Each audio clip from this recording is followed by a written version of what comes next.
이혼한 지 어느새 2년 8개월이 되어간다. 연애 1년, 동거 5년, 결혼생활 1년 반.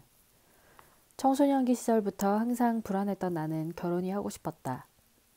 특별히 행복하지도 불행하지도 않았던 나의 유년기였지만 왜인지 나는 항상 외로웠다.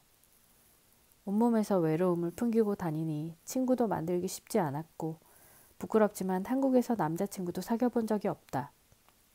그러던 내가 만 18세에 독립해서 나와 서울에서 사회생활을 시작했고 2년 후에는 일본에서 1년을 보냈다. 한국에서는 절대 할 수 없었던 경험들을 하고 한국으로 돌아온 나는 이제 한국에서는 살 수 없다고 생각했다. 한국에서는 나를 억누르는 것들이 참 많아서 누가 뭐라 하지 않아도 나는 모든 사람들의 눈치를 보고 주눅든 삶을 살았기 때문이다. 몇 년 후 나는 캐나다로 올 수 있었다. 이리저리 친구들과 몰려다니며 놀다가 우연히 그 사람을 만나게 되었고 그동안 나에게 먼저 호감을 표시해준 다른 사람들과 달리 그 사람은 매너 있고 젠틀했다. 그렇게 나는 사랑에 빠졌다. 나는 그를 사랑하지 않았다. 그저 미치게 사랑할 누군가가 필요했다. 곁에 있던 친구들은 때가 되면 자기 자리로 떠났고 나는 누군가에게 먼저 무엇을 하자고 제안할 수 없는 성격이라 생일날도 혼자, 여행도 혼자, 노는 것도 대부분 혼자 있었다. 그 사람을 만난 후로 생일날도 기념일날도 여행도 당연하게 함께할 누군가가 있다는 사실은 마치 텅텅 비어있던 나를 꽉 채워주는 것 같았다. 하지만 그것뿐이었다. 그 사람은 외향적이고 밖에서 새로운 사람들을 만나는 것을 즐겨했고 나도 그 사람들과 함께 어울리길 바랬다. 나는 너무도 소극적이고 한번 불편하다 느낀 사람들과는 시간이 지나도 절대 어울리지 못해 자주 갈등 상황을 맞이하곤 했다. 그뿐이 아니라 연애가 처음인 나와 연애며 동거며 경험이 많았던 그 사람은 하나부터 열까지 서로 이해할 수 없는 일들로 자주 부딪혔다. 그런데 어떻게 그렇게 오래 같이 살았냐고 묻는다면 나는 그냥 남자친구라고 부를 누군가가 필요했었고 아무리 나를 힘들게 해도 그냥 내 옆에만 있어준다면 그걸로 됐다고 생각했기 때문이다. 그 사람은 어떤 마음이었는지 사실 잘 모른다. 시간이 지날수록 그가 나를 대하는 행동은 의무적으로 느껴졌다.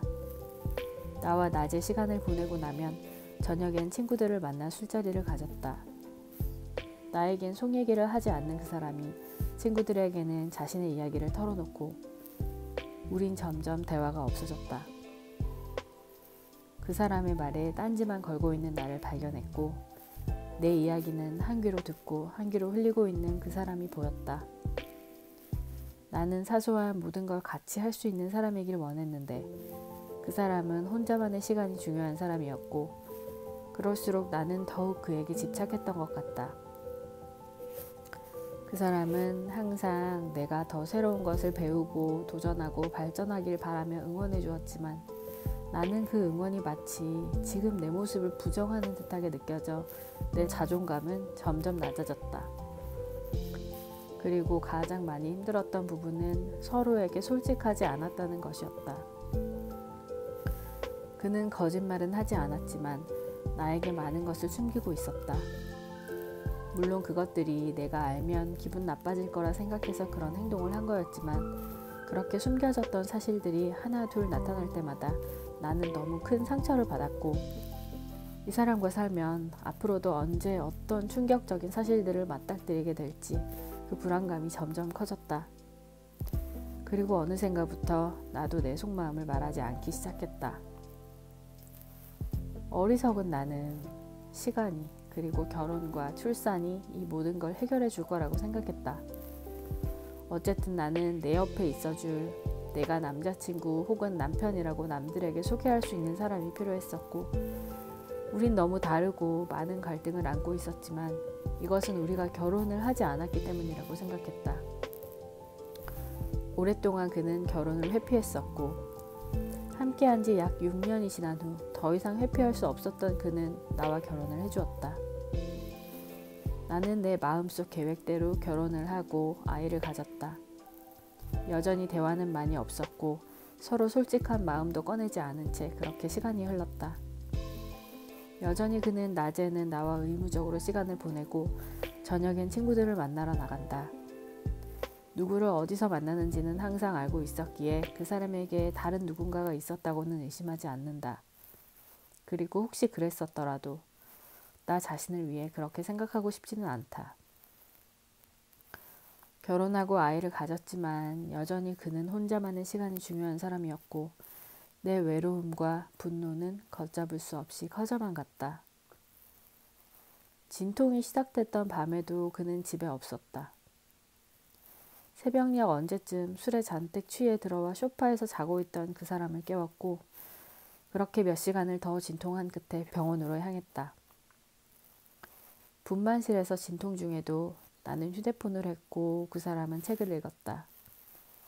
임신 기간 내내 분만실에서 출산할 때는 아무도 들어오지 못하게 할 거라고 말하고 그날 병원에 가는 길에도 시어머니가 분만실에 들어오지 않게 해달라고 말했었지만 그는 출산 직전까지도 분만실 안에 있는 시어머니에게 나가달라고 말하지 않았다. 출산 며칠 후 울면서 말했다. 내가 그렇게 부탁했었는데 그걸 그렇게 무시했냐고. 다 지난 일이잖아. 라는 답이 돌아왔다. 나는 그때 무너졌다. 내 감정을 하나도 중요하게 생각하지 않는 사람과는 앞으로 함께 할 수 없다고 생각했다. 매일 기도했다.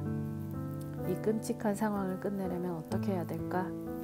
나는 그 사람이 나가서 돌아오지 않기를 바랬다. 출산을 하고 나서 나는 너무 무서웠다. 이 조그만 아이가 갑자기 어떻게 되어버릴까봐 잠도 제대로 잘 수 없었다. 하루 종일 혼자 신생아를 챙기고 3시간마다 젖을 물리고 나는 이 상황이 다 끝나기를 바랬다. 임신 기간 동안 도움을 주었던 미드와이프를 통해 심리 상담사분을 소개받고 산후 우울증 상담을 받으러 다녔다. 그런데 상담 예약이 있던 날 그는 지인이 돌아가셨다며 회사를 쉬고 자기 차가 고장났다며 내 차를 가지고 나갔다. 그 사람은 얼마 전 출산 후에 우리 엄마가 한국에서 왔을 때도 회사를 쉴 수 없다는 핑계로 공항에 나가지 않았다. 그런데 지인이 죽었다고 회사를 쉬고 장례식에 간다고 한다. 그리고 내가 마음이 너무 힘들어서 상담을 받는다는데 내 차를 가지고 나간다. 잠시 후 전화가 왔다. 화를 주체하지 못한 나는 정신을 잃었다. 아니 그 와중에도 내가 정신을 잃으면 아이를 봐줄 사람이 없으니 정신을 잃지 않으려고 노력했다. 그 사람은 미쳐서 날뛰는 나를 두고 일방적으로 전화를 끊었고 나는 내가 정신을 잃을 것만 같아서 시아버지에게 와달라고 전화를 했다. 그렇게 잠시 후 시아버지가 왔고 감사하게도 상담사분도 내가 차가 없어서 못 간다는 걸 알고 우리 집으로 와주셨는데 사실 나는 그날의 기억이 듬성듬성하다. 마치 뇌의 한 부분이 깨어져 버린 느낌이었다. 그날 이후 나는 더욱 간절히 기도했다. 이 상황을 끝내게 해주세요. 그 사람이 죽었으면 좋겠다고 기도했다. 나를 이렇게 힘들게 하는 모든 상황을 끝내고 싶었다.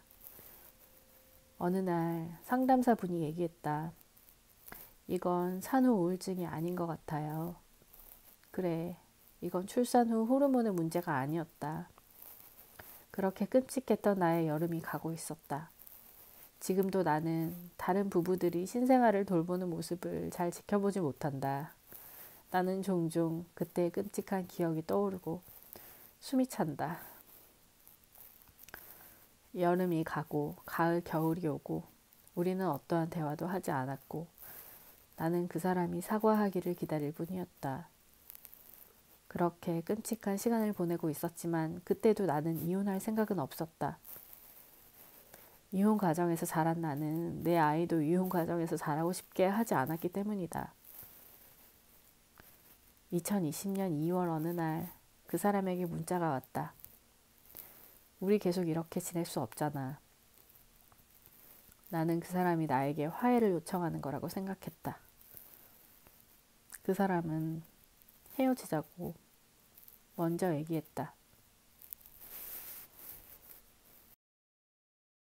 I just wanna dance, oh, oh, you and I tonight. Won't you take a chance, my love? Don't be shy. Come and show me what you've got.